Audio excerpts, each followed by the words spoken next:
Hello student, मैं मनीष मालवीय अनवेरा online school classes में आप सभी का स्वागत करता हूं। हम पढ़ रहे थे क्लास 11th की एग्रीकल्चर बायो के बारे में, जिसमें अपना लेसन चल रहा था आवर्तबीजी पादपों का लैंगिक जनन एवं विकास, जो अपना 7वां लेसन है। यह हमारे इस अध्याय का पार्ट 5वां है। ठीक है, इससे पहले इस अध्याय में अपन ने पढ़ा है, कल के जो वीडियो था, पिछले वीडियो में अपन ने क्या पढ़ा था। पिछले वीडियो में अपन ने पढ़ा था परागण की विधियों के बाद अपन ने निषेचन, और निषेचन के बाद बीजांड द्वार में प्रवेश, बीजांड के अंदर पराग नलिका का प्रवेश किस प्रकार से होता है, पराग नलिका की वृद्धि किस प्रकार से होती है, और पराग नलिका की जो भ्रूणपोष में प्रवेश की जो चरण थे वो अपन ने पढ़े। ठीक है, और लास्ट में मैंने एक बात कही थी आपको कि इसके जो आवर्तबीजी पादपों में जो मुख्य लक्षण पाया जाता है वो होता है द्विनिषेचन और त्रिक संलयन। ठीक है, वो पढ़ेंगे अपन अब। ठीक है, तो वो अब पढ़ते हैं अपन मुख्य जो लक्षण है। ठीक है, मुख्य जो लक्षण है क्या है, देखिए।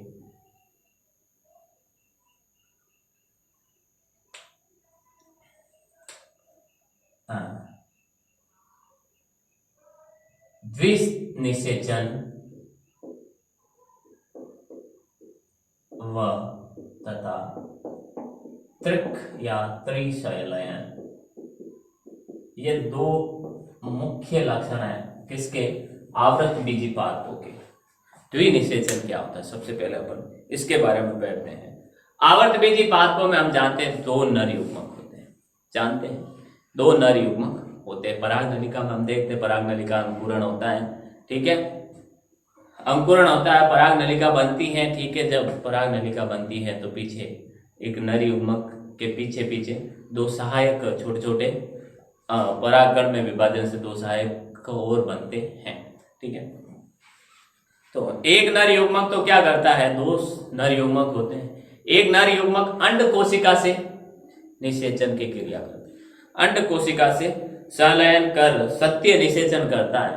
ठीक है, और जिससे द्विगुणित युग्मनज बनता है। ठीक है, पहले जो क्रिया करता है एक अंड कोशिका से क्रिया करता है, जो अंड कोशिका से क्रिया करता है वह निषेचन तो सत्य निषेचन होता है, एकदम सही निषेचन क्रिया। क्योंकि निषेचन की परिभाषा ही ये कहती है कि मादा युग्मक और नर युग्मकों के आपस में संलयन से क्या बनता है, क्या होता है, संलयन की क्रिया क्या कहलाती है, निषेचन कहलाती है। तो अंड कोशिका क्या है, मादा युग्मक है। परागकण क्या है, जो नर युग्मक है, वो एक नर युग्मक मादा युग्मक से क्रिया करता है, इसमें अंड कोशिका से क्रिया करता है। यह निषेचन सत्य निषेचन कहलाता है, जिससे एक द्विगुणित युग्मनज का निर्माण होता है। तो पहला चीज लिखते हैं अपन, पहले तो आवृतबीजी पादपों में दो नर युग्मक होते हैं। आवृतबीजी पादपों में कितने, दो नर युग्मक होते हैं। एक नर युग्मक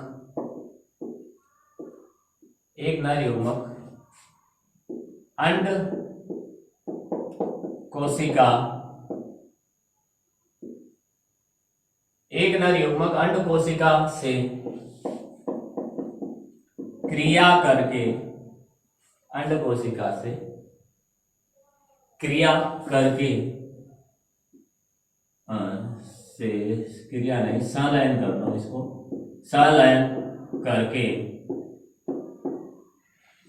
सत्य निषेचन करता है, सत्य निषेचन करता है, जिससे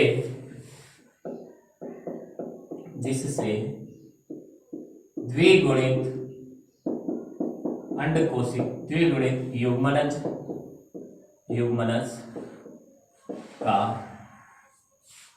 निर्माण होता है। द्विगुणित युग्मनज का निर्माण होता है, इससे द्विगुणित युग्मनज का निर्माण होता है, क्योंकि आधे जो गुण होते हैं वो नर से और आधे मादा से। ठीक है, और दोनों मिलकर डबल हो जाते हैं, पूरा एक हो जाता है, द्विगुणित हो जाता है। दूसरा नर युग्मक क्या करता है, दूसरा नर युग्मक द्विगुणित द्वितीयक केंद्र, दो केंद्रक होते हैं हम जानते हैं, ठीक है। द्विगुणित द्वितीयक केंद्र से क्रिया करके संयोजित हो त्रिगुणित केंद्रक बनाता है। तो दूसरा नर युग्मक होता है, मानते हैं दो नर युग्मक होते हैं, एक तो अंड कोशिका से क्रिया करके सत्य निषेचन क्रिया करता है, ठीक है। दूसरा होता है दूसरा नर युग्मक द्वितीयक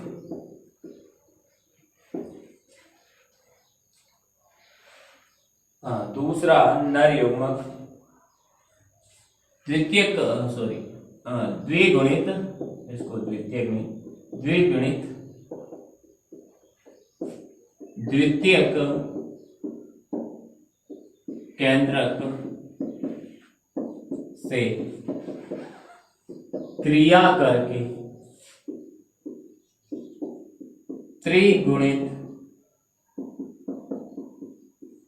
अर्थात 3n, और द्विगुणित का मतलब होता है 2n, ठीक।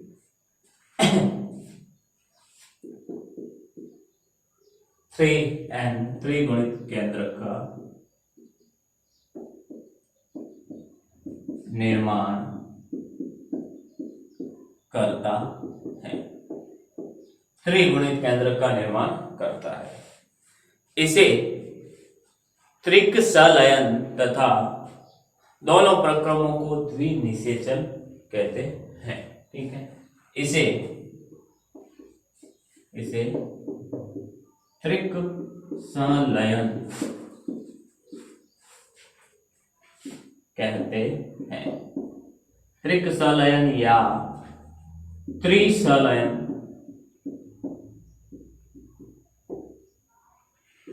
कहते हैं।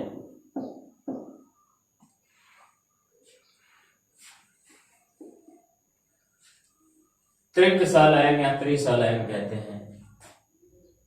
आगे देखिए,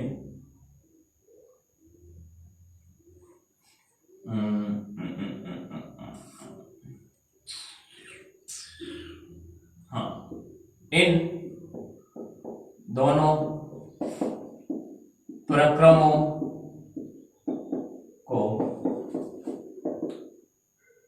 संयुक्त रूप से, इन दोनों प्रक्रमों को संयुक्त रूप से द्विनिषेचन कहते हैं, द्विनिषेचन कहते हैं। क्या कहते हैं इनको? संयुक्त रूप से अपन द्विनिषेचन कहते हैं। देखिए, फिर आगे देखिए, आगे एक बार स्क्रीनशॉट ले लें आप इसका, या सर रहने दीजिए। आगे है अपना भ्रूणपोष की संरचना एवं कार्य। भ्रूणपोष क्या करता है? बहुत ही इजी है और एक नंबर के सवाल में पूछा जाता है, भ्रूणपोष के कार्य क्या है, समझाइए तो बताइए। तो दो ये कार्य हैं। पहला तो ये विकसित होते भ्रूण को क्या करता है? पोषण प्रदान करता है, भोजन प्रदान करता है, ठीक है। पोषण और भोजन प्रदान करता है, ठीक है। उससे पहले भ्रूणपोष का परिवर्धन एवं संरचना एवं विकास कैसे होता है, ठीक है।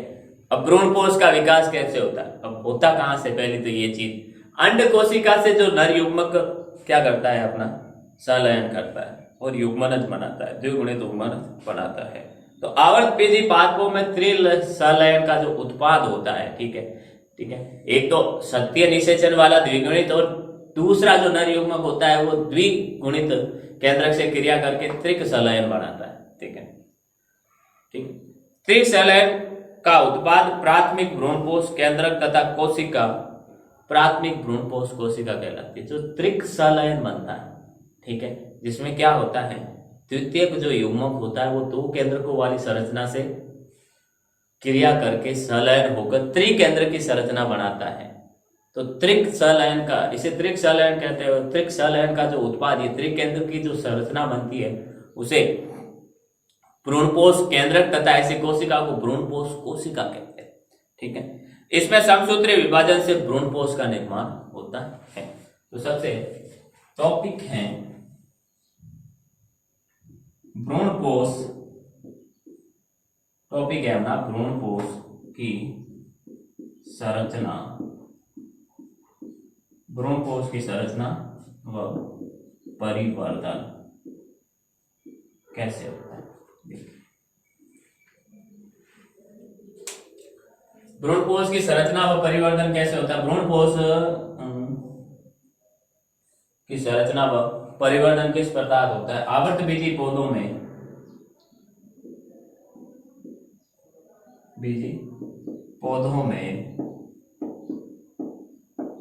आवृतबीजी पौधों में त्रिसंलयन या त्रिक संलयन का जो त्रिसंलयन का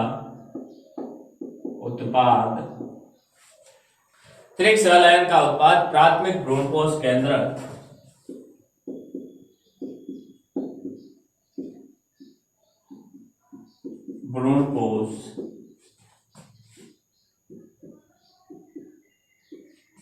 प्राथमिक भ्रूणपोष केंद्रक तथा प्राथमिक भ्रूणपोष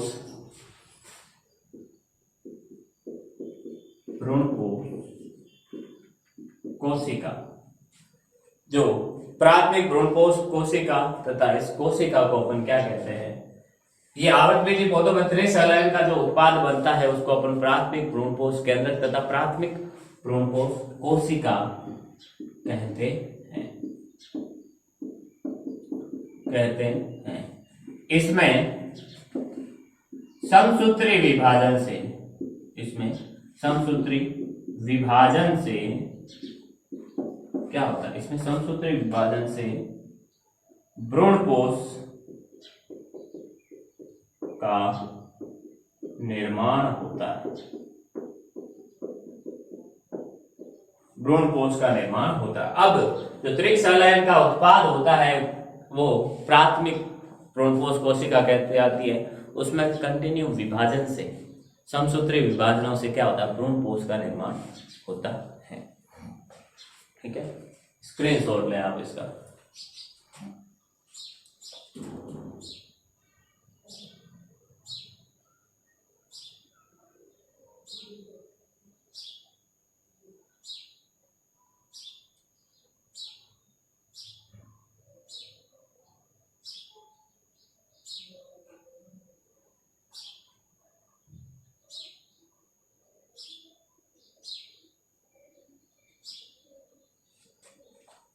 देखिए, अब अपन पढ़ते हैं भ्रूणपोष के प्रकार के बारे में। ये भ्रूणपोष की संरचना तो हो गई, भ्रूणपोष के प्रकार कौन से हैं देखिए।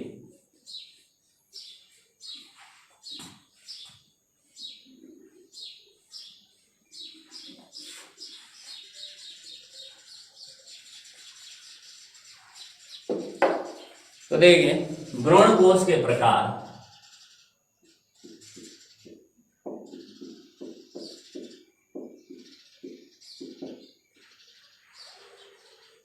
यानी प्रकार, ठीक है। 3 प्रकार का होता है।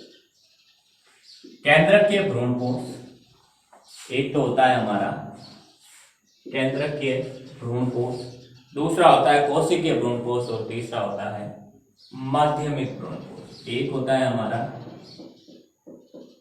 केंद्रकीय भ्रूणपोष, दूसरा होता है कोशिकीय भ्रूणपोष और तीसरा होता है हमारा माध्यमिक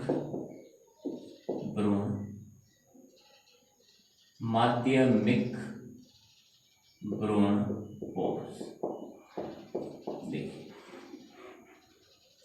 क्या होता है, ये 3 प्रकार के हमारे कोशिकीय, केंद्रकीय और माध्यमिक भ्रूणपोष होते हैं। केंद्रकीय भ्रूणपोष में क्या होता है, जो प्राथमिक केंद्रक होता है, प्राथमिक भ्रूणपोष केंद्रक होता है, उसमें लगातार विभाजन होते हैं, कई सारे विभाजन होते हैं, जिससे प्राथमिक भ्रूणपोष केंद्रक अनेक केंद्रकों में बढ़ जाता है। लेकिन इनके चारों तरफ कोशिका द्रव्य और भित्ति का निर्माण नहीं होता। इनके चारों तरफ क्या होता है, कोशिका भित्ति का निर्माण नहीं होता। अर्थात ये मान लो बना हुआ है, ठीक है, इसके अंदर ये केंद्रक है। प्राथमिक भ्रूणपोष कोशिका का जो केंद्र होता है वो लगातार विभाजन होकर क्या बन जाता है, अनेक केंद्रकों में बढ़ जाता है। लेकिन इनके अंदर जो कोशिका विभाजन होता है वो नहीं होता, कोशिका भित्ति का निर्माण नहीं होता है, ठीक है। जिससे क्या होता है, ये सारे के अंदर एक ही कोशिका के अंदर बिखरे हुए पड़े रहते हैं, कोशिका द्रव्यों में बिखरे हुए पड़े रहते हैं। तो केंद्रक के विभाजन में क्या होता है, इसमें प्राथमिक भ्रूणपोष केंद्रक में, इसमें प्राथमिक भ्रूणपोष केंद्रक में लगातार अनेक विभाजनों से, अनेक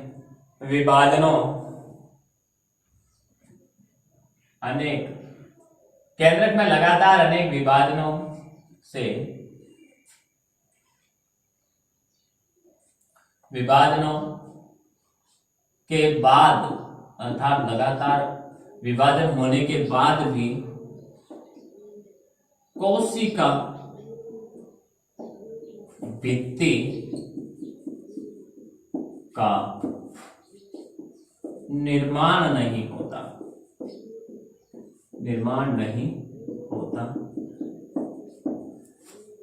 कोशिका भित्ति का निर्माण नहीं होता है, ठीक है। एग्जाम्पल देखिए, जैसे कैप्सेला, एग्जाम्पल कैप्सेला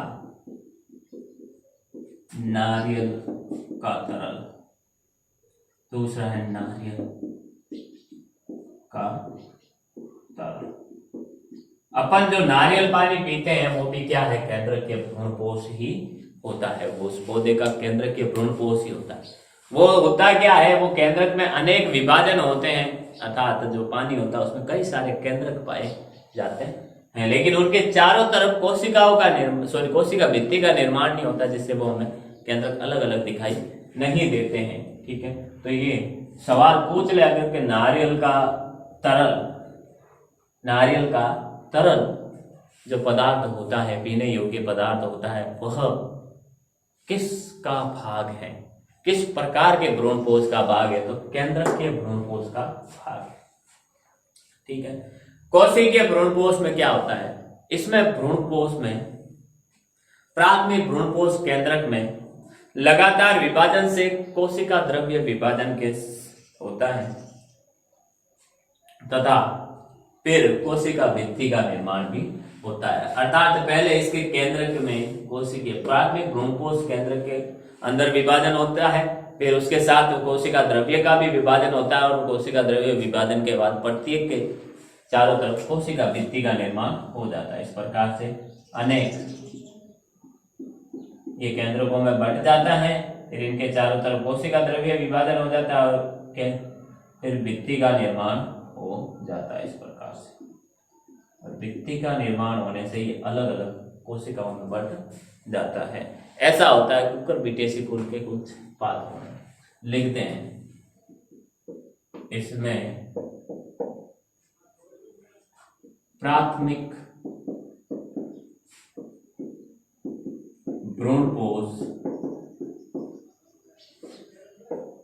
केंद्रक, इसमें प्राथमिक भ्रूणपोष केंद्रक में लगातार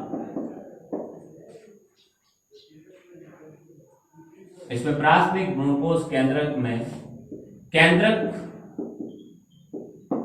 विभाजन, केंद्रक विभाजन के साथ कोशिका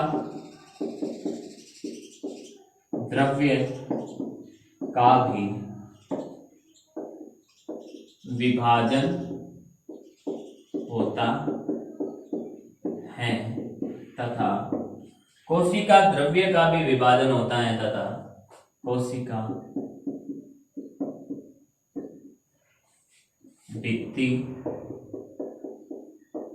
का निर्माण, कोशिका भित्ति का निर्माण होता है। एग्जाम्पल, कुकुरबिटेसी आवर्त बीजियों का एक कुल है। कुकुरबिटेसी आवर्त बीजियों का एक कुल है। कुकुरबिटेसी कुल के पौधों में, उसके कुछ पौधों में ये पाया जाता है, जिसमें केंद्रक विभाजन होता है, साथ साथ कोशिका द्रव्य भी विभाजन होता है। उनके चारों तरफ क्या हो जाती है? झिल्ली बन जाती है। माध्यमिक भ्रूणपोष, माध्यमिक भ्रूणपोष में क्या होता है? माध्यमिक भ्रूणपोष में प्राथमिक भ्रूणपोष केंद्रक में सबसे पहले एक समसूत्री विभाजन होता है। एक विभाजन होता है जिससे, एक सिंपल सा विभाजन होता है जिससे दो असमान कोशिकाएं बनती, एक बड़ी और एक छोटी। दोनों कोशिकाओं में मुक्त केंद्र के विभाजन होता है। छोटी और बड़ी दोनों कोशिकाओं फिर मुक्त रूप से केंद्रकों का विभाजन होता है और उनके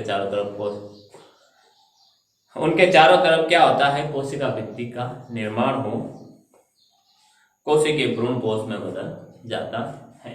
देखिए इसमें क्या होता है?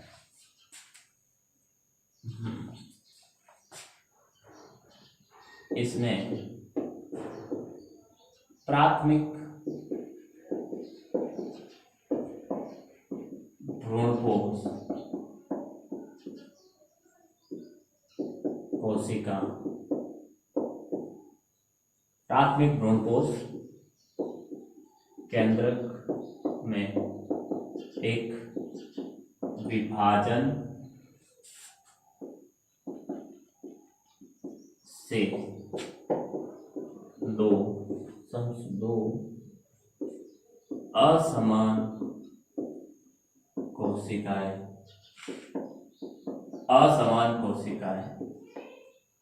बनती हैं। दोनों कोशिकाओं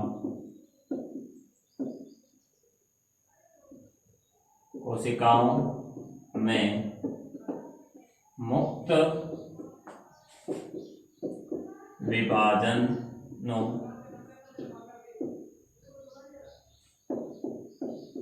दोनों केंद्र कोशिकाओं में मुक्त विभाजनों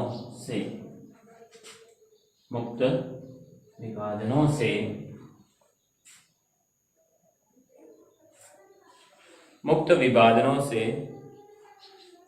विभाजनों तथा कोशिका भित्ति निर्माण से कोशिकीय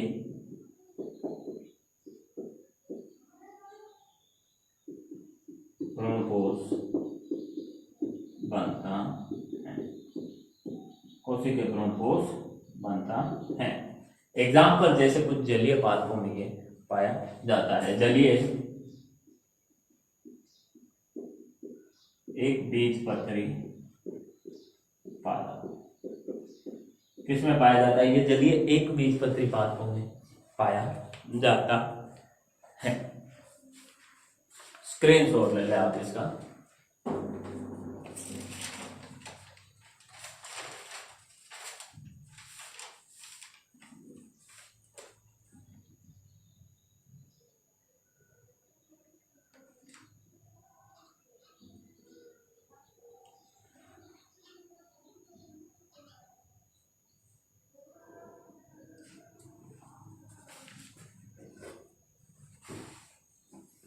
अब भ्रूणपोष का कार्य क्या होता है? हमने पढ़ा है भ्रूणपोष का कार्य। भ्रूणपोष का कार्य होता है भ्रूण को भोजन उपलब्ध कराना। मुख्य कार्य भ्रूण के प्रारंभिक विकास में भोजन उपलब्ध कराना। इस भ्रूणपोष के अंदर वसा, कार्बोहाइड्रेट और प्रोटीन पाए जाते हैं। भ्रूणपोष के कार्य पढ़ते हैं अपन। कोश के कार्य।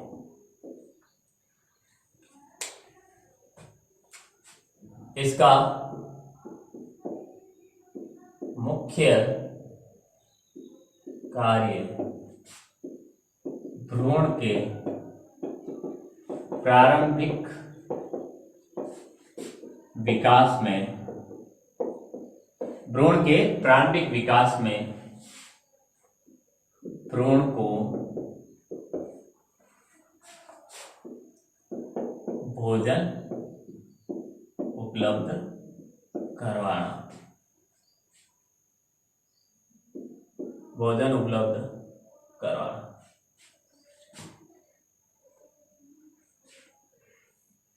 भोजन उपलब्ध करवाना है। भ्रूण कोश में वसा,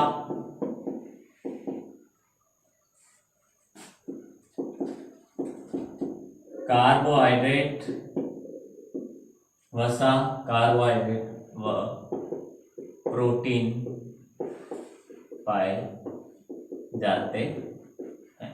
ये चीजें पाई जाती है जिससे भ्रूण को क्या मिलता है, पोषण प्राप्त होता है। ठीक है, फिर है अपना भ्रूण का परिवर्तन। ये मोस्ट इंपोर्टेंट है। इस अध्याय में से अगर कोई बड़ा सवाल बनेगा तो वो भ्रूण को परिवर्तन को लेकर ही बनेगा। बाकी छोटी छोटी परिभाषाएं, अगर बड़ा सवाल 5-6 नंबर का कोई सवाल, निबंधात्मक सवाल अगर बन सकता है, वो सिर्फ और सिर्फ अब जो अपन पढ़ेंगे भ्रूण का परिवर्तन, उससे बन सकता है। बाकी छोटे सवाल भ्रूण कोश के प्रकार 2 नंबर में पूछ लिया, 1 नंबर में पूछ लिया, ठीक है। बाकी ये सब चीजें पूछी जा सकती है, लेकिन जो बड़ा सवाल पूछा जाएगा वो बड़ा सवाल सिर्फ और सिर्फ एक ही चीज से पूछा जाएगा, वो है हमारा अगला टॉपिक, भ्रूण का परिवर्तन। और बहुत ही इंपॉर्टेंट है, बहुत ही ज्यादा इंपॉर्टेंट है। देखिए कैसे पढ़ते हैं अपन इसको। तो भ्रूण का परिवर्तन, ठीक है, होता क्या है, शुरुआत कैसे होती है इसकी।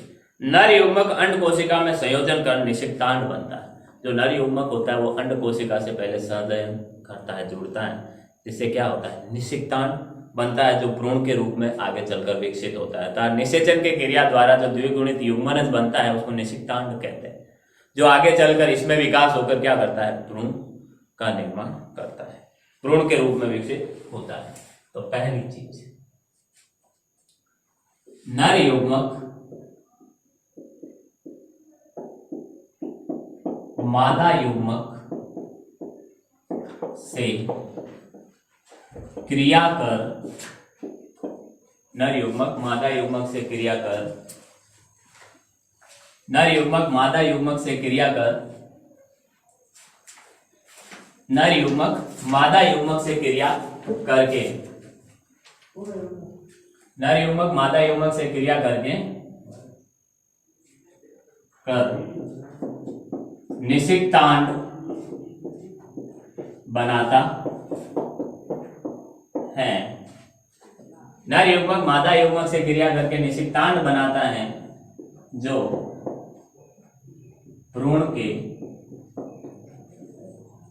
रूप में, भ्रूण के रूप में विकसित होता है, जो भ्रूण के रूप में विकसित होता है। तो नर युग्मक मादा युग्मक से क्रिया करके निषिक्तांड बनाता है, जो आगे चलकर यही भ्रूण के रूप में क्या होता है, विकसित होता है। ठीक है, अब निषिक्तांड में प्रथम विभाजन होता है। पहले एक विभाजन होता है, समसूत्र विभाजन, जिससे 2 कोशिकाएं बनती हैं। निषिक्तांड में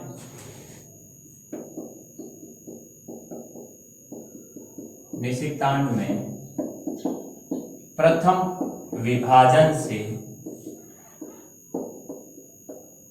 2 कोशिकाएं बनती।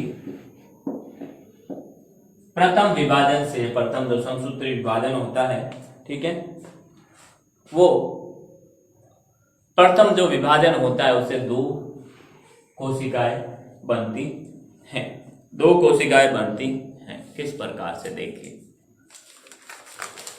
अब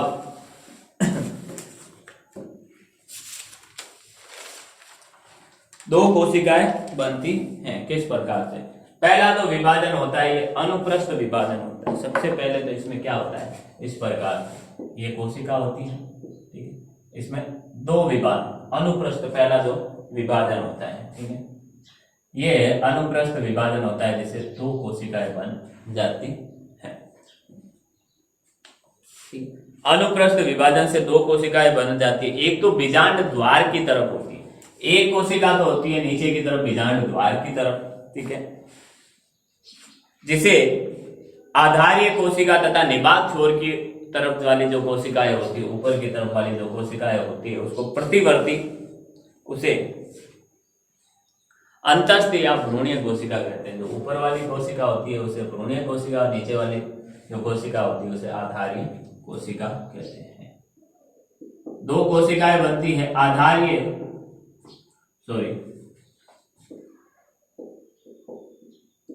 बीजांड द्वार के तरफ की कोशिका को आधारीय कोशिका कहते हैं तथा निभाग क्षेत्र की तरफ की कोशिकाओं को अंतस्थ या भ्रूणीय कोशिका कहते हैं।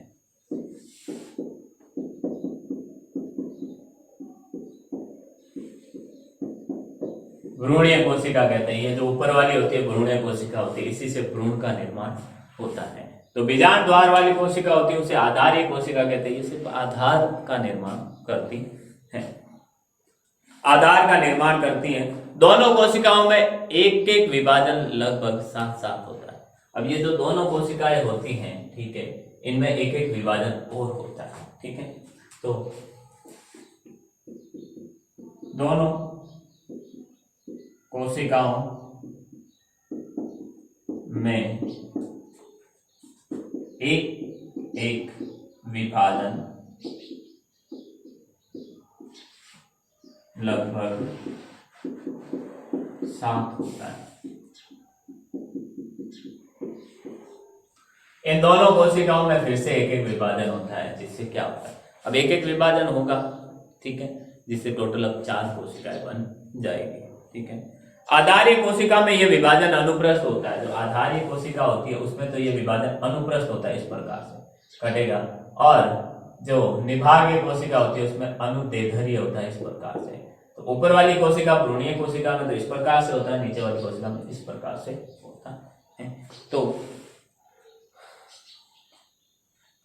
आधारीय कोशिका में यह विभाजन अनुप्रस्थ होता है तथा भ्रूणीय कोशिका में यह विभाजन अनुदैर्ध्य होता है। आधारीय कोशिका में यह विभाजन अनुप्रस्थ होता है तथा आधारीय कोशिका में यह विभाजन अनुप्रस्थ होता है तथा भ्रूणीय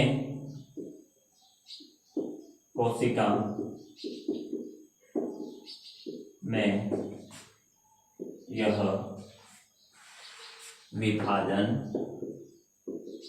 यह विभाजन भ्रूणीय कोशिका में यह विभाजन अनुदैर्ध्य होता है। अनुप्रस्थ और अनुदैर्ध्य गणित में अपन पढ़ते हैं विभाजनों के बारे में। अनुप्रस्थ का मतलब होता है ऐसे तिरछा, और अनुदैर्ध्य का मतलब होता है ऐसे खड़ा, लंबवत, ठीक है, लंबवत होता है। आगे देखिए आगे क्या होता है। फिर आधारीय कोशिका में अब दोनों में एक एक विभाजन हो गए, इस प्रकार से, इस प्रकार से, तो संरचना आप किस प्रकार की बन रही है इसको अपन ध्यान से देखें। संरचना इस प्रकार की अब बन रही है, 2 कोशिकाएं ये और 2 कोशिकाएं ऐसे, ठीक है। तो ये 4 कोशिकाओं का अब समूह बन गया, ठीक है।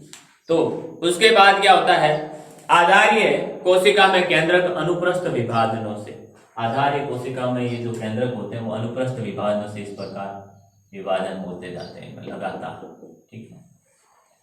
अनुप्रस्थ विभाजनों से 6 से 10 पंक्तिबद्ध कोशिकाओं का एक तंतु के समान संरचना बनती है जिसे निलंबक कहते हैं, जिसे निलंबक कहते हैं। स्क्रीनशॉट है पहला इसका।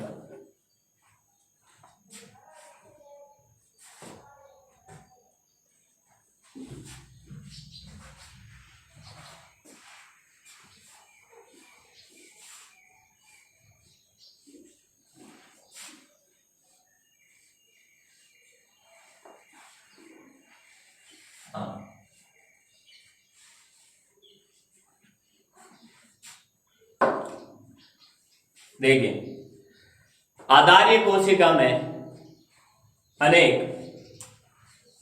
अगला क्या होता है, आधारीय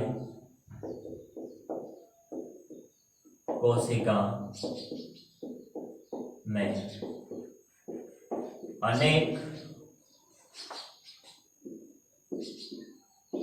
अनुप्रस्थ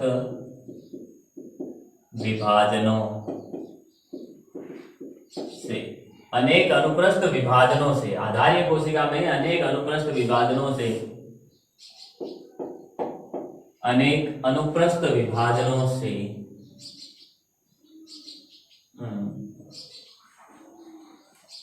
अनेक अनुप्रस्थ विभाजनों से 6 से 10 पंक्तिबद्ध कोशिका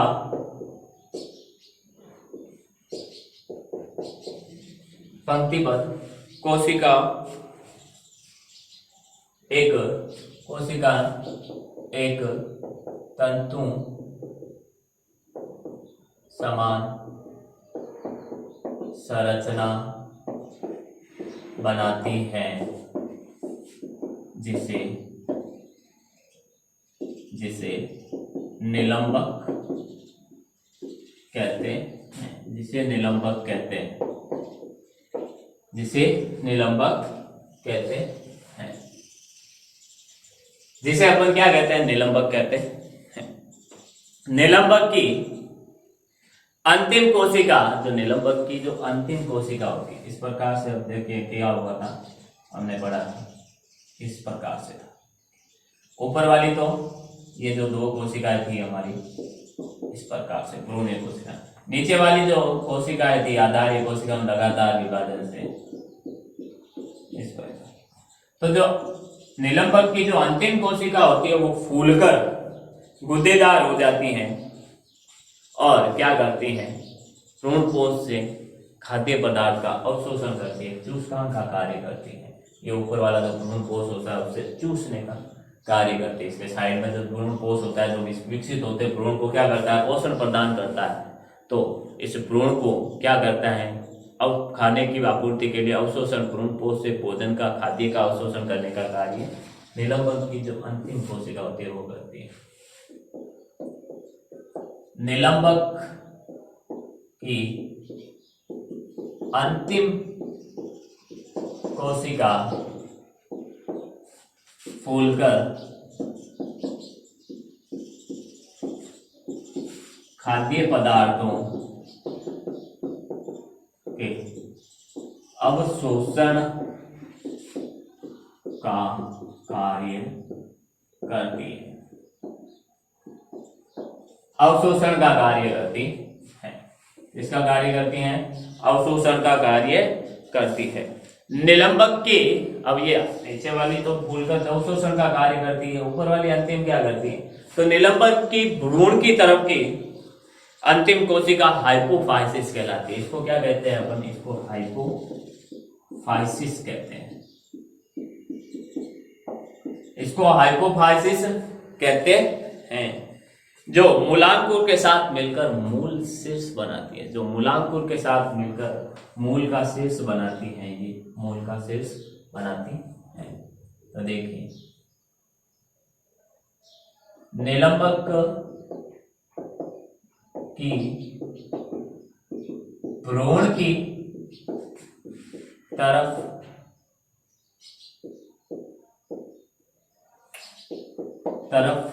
की कोशिका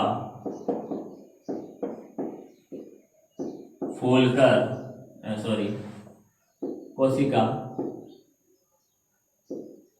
हाइपोफाइसिस कहलाती है, जो मूलांकुर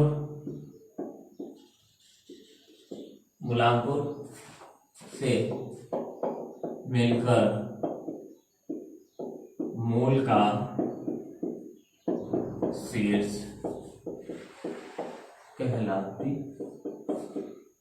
मूल का शीर्ष बनाती है।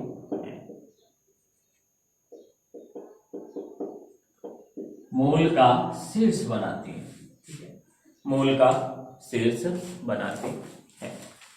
नेक्स्ट है, इसके बाद भ्रूणीय कोशिका, ये आधारी कोशिका का तो हो गया। अब फिर आती है भ्रूणीय कोशिका, जो ऊपर वाली दो अनुप्रस्थ, जो अनुदैर्ध्य विभाजन से दो कोशिकाएं भ्रूणीय कोशिका में बनती है। तो भ्रूणीय कोशिका में दो विभाजन से चतुष्टांग, इसके बाद अवस्था का निर्माण व तीसरे विभाजन के साथ अष्टांग अवस्था का निर्माण होता है।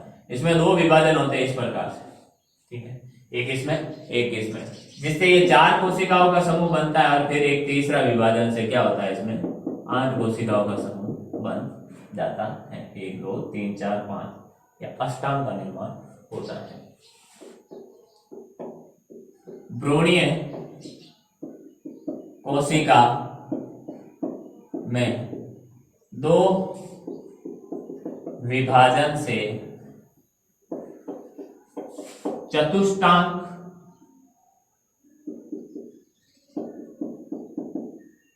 तथा तीसरे विभाजन से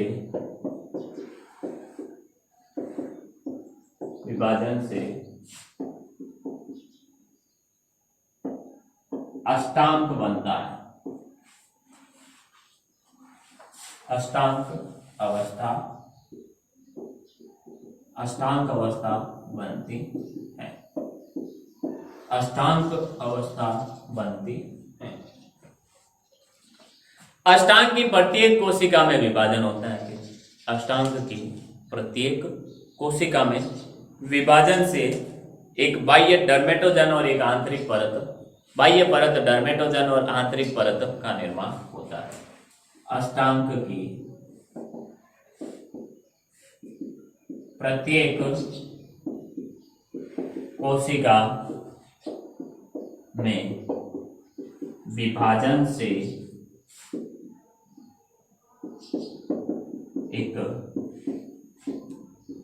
बाह्य परत डर्मेटोजन तथा आंतरिक परत का निर्माण होता है। बाह्य परत डर्मेटोजन, ये इंपॉर्टेंट है। बाह्य परत को क्या कहते हैं, डर्मेटोजन नाम से जाना जाता है। बाह्य परत डर्मेटोजन और आंतरिक परत का निर्माण होता है। इस प्रावस्था में 8 डर्मेटोजन कोशिकाएं होती है और 8 ही क्या होती हैं, हमारी आंतरिक परत की कोशिकाएं होती हैं। क्योंकि प्रत्येक कोशिका में एक एक विभाजन होता है, जिससे क्या होती है, जो पहले अष्टांग था, अष्टांग से 16 कोशिकाएं बनती है एक कोशिका विभाजन से, ठीक है, 8 से 16 कोशिकाएं बन गई। 16 कोशिकाओं में से 8 कोशिकाएं तो डर्मेटोजन कोशिकाएं और 8 ही आंतरिक परत की कोशिकाएं होती हैं। इस अवस्था में 8 डर्मेटोजन कोशिकाएं तथा 8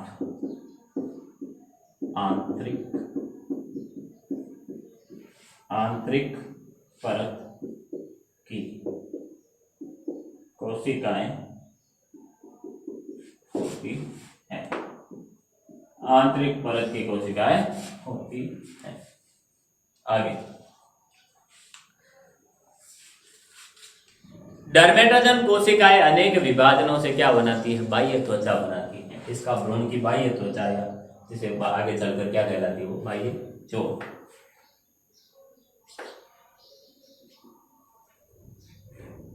डर्मेटोजन कोशिकाएं अनेक विभाजन से भ्रूण की बाह्य त्वचा बनाती है। क्या बनाती है? बाह्य त्वचा बनाती है। भ्रूण की बाह्य त्वचा बनाती है। आंतरिक जो 8 कोशिकाएं होती है, बाह्य त्वचा बनाती है डर्मेटोजन कोशिकाएं। जो आंतरिक 8 कोशिकाएं होती हैं, पहले स्क्रीनशॉट ले लें इसका।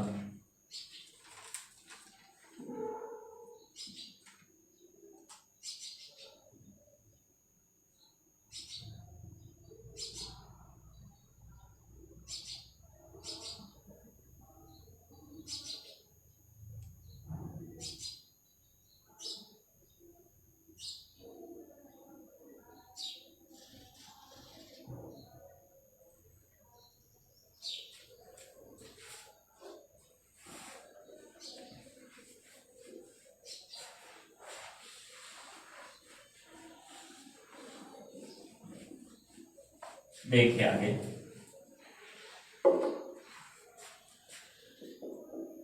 आंतरिक कोशिकाओं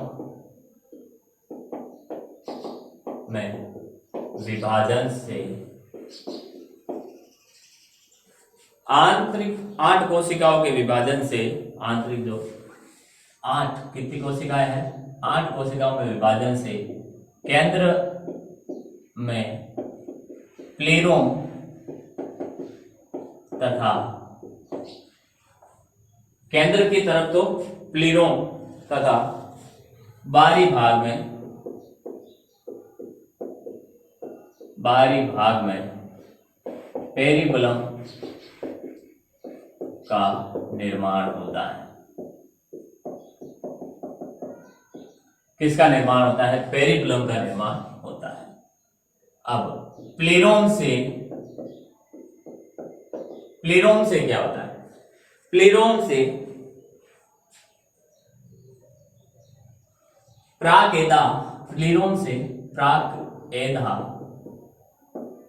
तथा पेरिबलम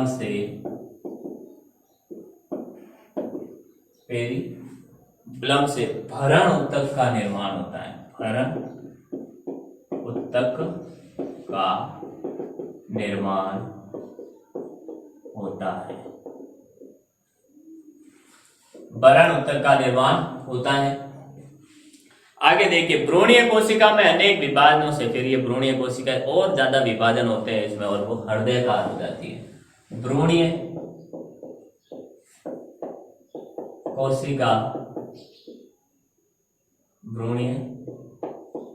कोशिका में अनेक विभाजनों से भ्रूण हृदयाकार हो जाता है। कैसा हो जाता है? हमारा हृदयाकार हो जाता है। इसकी दोनों पालियों से, डर्मेटोजन और 2 पालियों में बटा होता है, दोनों पालियों से बीज पत्रों का निर्माण होता है। इसकी दोनों पालियों से बीज पत्रों का निर्माण होता है। इसकी दोनों पालियों से किसका निर्माण होता है? बीज पत्रों का निर्माण होता है। और जो परिपक्व भ्रूण होता है, यहां तक आते आते भ्रूण परिपक्व हो जाता है। और परिपक्व भ्रूण में दो बीज पत्र, परिपक्व भ्रूण में दो बीज पत्र व मुख्य अक्ष में विभेदित होता है। परिपक्व भ्रूण दो बीज पत्र तथा मुख्य अक्ष में विभेदित होता है। यहां तक आते आते हमारे भ्रूण का विकास पूरा हो जाता है। इस भ्रूण के शेष भाग से प्रांकुर का और आधार भाग से मूलांकुर का निर्माण होता है। तो आगे देखेंगे अपन। आज की क्लास भी काफी लंबी हो गई है, ठीक है।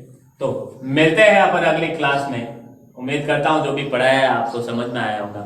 मिलते हैं अगली क्लास में, तब तक के लिए all the best for your exam. Continue तैयारी में बने रहें, लगातार जुड़े रहें हमसे। मिलेंगे अगली क्लास में। Thank you.